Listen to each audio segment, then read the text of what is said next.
Hello students, Bharat पर तुर्की आक्रमण के क्या प्रभाव पड़े या मोहम्मद गौरी के आक्रमण के फलस्वरूप भारत में क्या प्रभाव और परिणाम रहे, उस पर आज हम बातचीत करेंगे। जैसा कि आप जानते हैं कि 1192 यानी कि तराइन के द्वितीय युद्ध के पश्चात भारत पर मोहम्मद गौरी की सत्ता की स्थापना हो गई थी। उसका यह सत्ता पर अधिकार डायरेक्ट नहीं था, इनडायरेक्टली था, जबकि उसने कुतुबुद्दीन ऐबक को व अपने अन्य सेनापतियों को भारत पर शासन करने के लिए, भारत के साम्राज्य को नियंत्रण करने के लिए, शासन नहीं नियंत्रण करने के लिए इनको छोड़ा हुआ था। ऐसी स्थिति में जबकि मोहम्मद गौरी की मृत्यु हो गई और उसके पश्चात भारत में साम्राज्य को कुतुबुद्दीन ऐबक ने संभाला और यहाँ पे अपनी सत्ता की स्थापना करी। इस प्रकार एक नया वंश, मामलक वंश की स्थापना भारत में हुई। तो अब बात ये उठती है कि इन आक्रमणों से भारत पर क्या प्रभाव पड़ा। कुतुबुद्दीन ऐबक और मोहम्मद गौरी के लौटने के बीच में काफ़ी लंबा अंतराल रहा और इस समय को कुतुबुद्दीन ऐबक ने काफ़ी सदुपयोग करा और भारत में अपनी सत्ता को, अपने अधिकार को स्थापित करने में सफलता भी प्राप्त की थी। अब इन आक्रमणों का भारत पर क्या प्रभाव रहा, तो सबसे पहला प्रभाव जब हम बात करें तो यह राजनीतिक, आर्थिक, सामाजिक, धार्मिक और सैनिक सभी क्षेत्रों को प्रभावित कर गया था। राजनीतिक संस्था पूर्ण रूप से ही बदल चुकी थी। अभी तक शासन छोटे छोटे क्षेत्रों के राजपूत राज्य या अन्य राजा लोग शासन कर रहे थे, मगर अब राज्य पर शासन एक केंद्रीय सत्ता का हो गया था और यह केंद्रीय सत्ता मुस्लिम सत्ता थी। तो महत्वपूर्ण परिवर्तन जो था वह यह था कि भारत में अब एक नई सामाजिक वर्ग का, नए धर्म का और नए शासन सत्ता की स्थापना हुई थी, जो कि इस्लाम था। तो मुसलमानों ने यहाँ पर शासन अपना प्रारंभ किया। इस्लाम धर्म के आधार पर यह शासन किया गया और नए व्यक्तियों यानी एक एंटायरली नए वर्ग, जो कि हिंदू वर्ग से या हिंदू धर्म से बिल्कुल अलग था, एक नया इस्लामिक वर्ग उभर करके सामने आया, जिसने भारत में अपनी सत्ता को अपने हाथों में ले लिया। और भारत अभी तक दक्षिण पूर्वी एशिया से जिस प्रकार से अपने संबंध बनाए हुए था, वह संबंध बिल्कुल समाप्त हो गए। यानी 8वीं सदी से लेकर 12वीं सदी तक जो संबंध दक्षिण पूर्वी एशिया से थे या बौद्ध धर्म से प्रभावित देशों से थे, वह अब सीमित हो गए। सर जदुनाथ सरकार ने भी यह लिखा है कि भारत का अब एशियाई देशों से संबंध समाप्त हो गया था, विश्व के अन्य देशों से उसके संबंध कट गए थे। अब वह एक नई सत्ता के अधीन आ गया था और उसी सत्ता के साथ में बंधकर रह गया था। दूसरा एक नया परिवर्तन जो हम देखते हैं, जैसा कि मोहम्मद हबीब साहब ने कहा है कि यह परिवर्तन नगरीय क्रांति के रूप में सामने आया। नगरीय क्रांति मतलब हर व्यक्ति और हर सामाजिक वर्ग अब एक नए शासन के अधीन, नई शासन के अधीन अपने जीवन को जीना प्रारंभ कर रहा था और यह वह शासन था जिसमें किसी भी प्रकार का सामाजिक वर्ग विभेद नहीं रखा गया था। यानी कि प्रत्येक वर्ग के व्यक्ति को हर प्रकार के कार्य करने की स्वतंत्रता दे दी गई थी। तो नए नगरों का निर्माण हम इस युग में देखते हैं और इस नए नगरों के निर्माण में हर व्यक्ति, चाहे वह श्रमिक हो, मजदूर हो, कारीगर हो, हथकरघे का उद्योग करने वाला हो, या किसी भी प्रकार का कोई शिल्पकार हो, प्रत्येक व्यक्ति अब नए नगरों के निर्माण में अपनी सहायता और अपनी भूमिका निभा रहे थे। अब प्रत्येक व्यक्ति अपने को उस नगर से जुड़ा हुआ देखने लग गया था। तीसरा महत्वपूर्ण परिणाम जो भारत में नजर आता है वह ये कि अब सेना में प्रवेश, जिस तरह से अभी तक मात्र क्षत्रिय वर्ग या ब्राह्मण वर्ग ही युद्ध के कार्य में संलग्न था और ब्राह्मणों की वर्चस्वता थी कि वह अपने हिसाब से समाज को चलाते थे, अब वह समाप्त हो गया था। अब सैनिकों के लिए प्रवेश भी स्वतंत्र था। प्रत्येक व्यक्ति अपनी योग्यता के अनुरूप सेना में प्रवेश पा सकता था।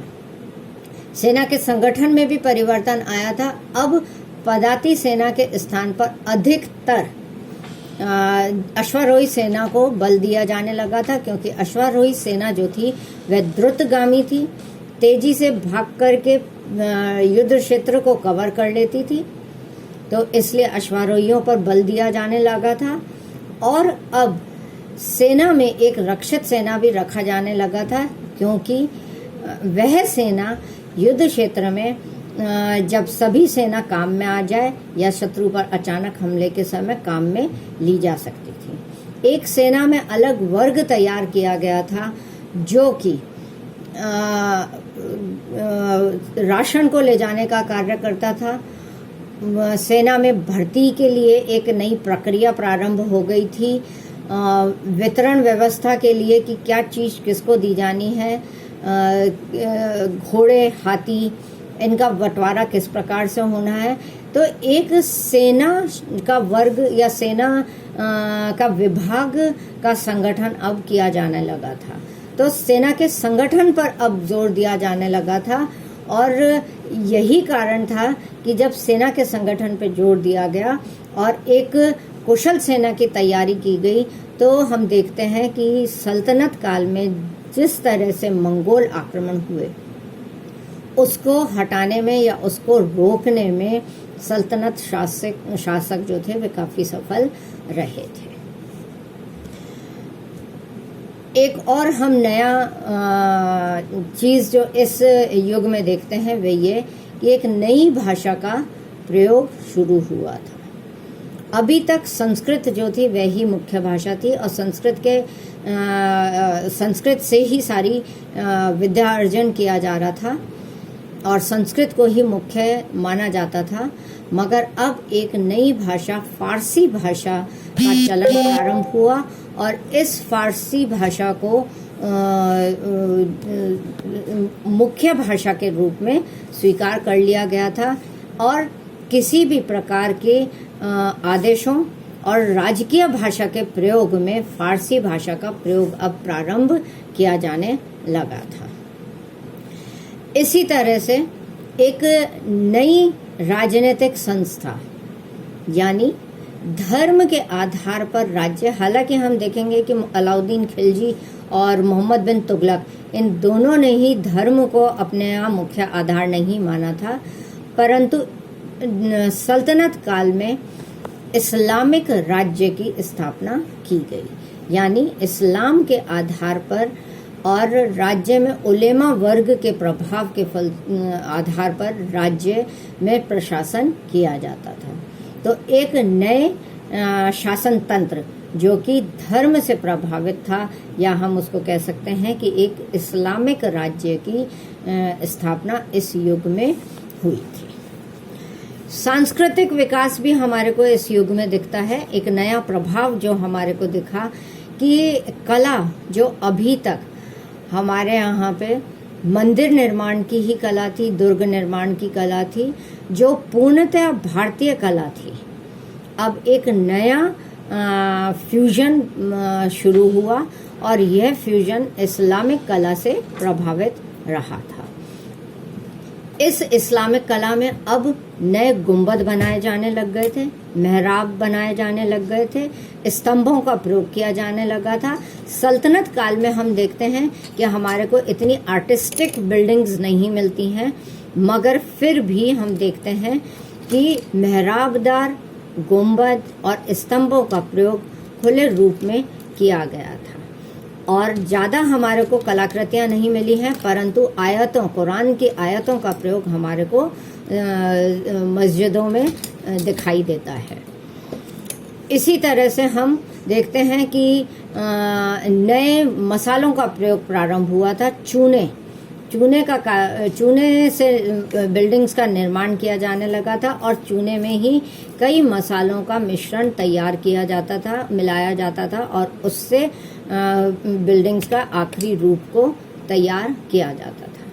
तो इस तरह से हम देखते हैं कि हमारे मोहम्मद गोरी के आक्रमण के फलस्वरूप एक नया वर्ग, नया राज्य तंत्र और इसी तरह से एक नई भाषा का प्रयोग यहाँ पे प्रारंभ हुआ था। इसके अतिरिक्त जो एक नया हमारे को दिखाई देता है कि भारत में मुसलमान राज्य या इस्लामिक राज्य मात्र अब उत्तर पश्चिमी सीमांत तक सीमित नहीं रहा था, वरन वह फैल करके पूरे उत्तरी भारत में। हम देखते हैं कि मोहम्मद गोरी ने न सिर्फ पृथ्वीराज चौहान को हरा करके दिल्ली और अजमेर पर अधिकार किया, वरन उसने उसके पश्चात कन्नौज के राजा जयचंद को हराया था। उसके पश्चात उसने मोहम्मद गोरी के जाने के पश्चात कुतुबुद्दीन ऐबक ने बयाना, ग्वालियर, गुजरात, बुंदेलखंड, बिहार, इन सभी राज्यों पर आक्रमण किया था और इनको जीता भी था। बिहार और बंगाल के राज्य पर बख्तियारुद्दीन खिलजी, जो उसी का ही एक, मोहम्मद गोरी का ही एक सेनापति था, उसने आक्रमण किया था और उसने आक्रमण करके कई विश्वविद्यालयों जैसे कि विक्रमशिला, नालंदा, उदयपुर, इन विश्वविद्यालयों तक पर आक्रमण किया और उसने भारतीय विद्या और विद्या के प्रकांड पंडितों सभी का ही समूल नष्ट कर दिया था। उसने नालंदा और विक्रमशिला की विश्वविद्यालयों में उसने आग लगा दी थी और उस आग के फलस्वरूप हमारी जो विद्या की धरोहर थी, हमारे जो ग्रंथ थे, वे सब जल करके राख हो गए थे। उसने वहाँ के शिक्षकों को जिंदा जला दिया था, उसने वहाँ की बिल्डिंग्स को तोड़ दिया था। तो इस तरह से हम देखते हैं कि हिंदू धर्म और ग्रंथों का उसने नाश करने की कोशिश करी थी। बंगाल के सेन राजा को बख्तियारुद्दीन खिलजी ने नादिया के युद्ध में पूर्ण रूप से हराया था।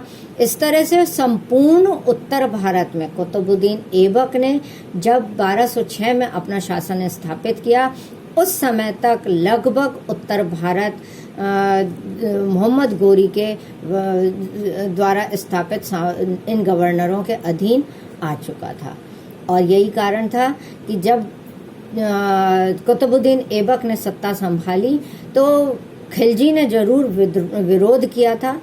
ताजुद्दीन याल्दोज और नासिरुद्दीन कुबाचा का भी हमारे को रेफरेंस मिलता है कि कुतुबुद्दीन ऐबक का विरोध किया, मगर उसने इनको आसानी से दबा भी दिया था और ऐसी स्थिति में आराम से वह अपना राज्य की स्थापना कर पाया था। हालांकि उसे समय कम मिला था, 1206 से 1210, परंतु वह एक नए वंश की स्थापना करने में पूर्ण रूप से सक्षम रहा था और अपने नई सल्तनत की स्थापना भी उसने कर ही दी थी।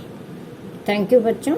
और आपकी कोई जानकारी आपको चाहिए तो आप मुझे व्हाट्सएप पे मैसेज कर सकते हैं।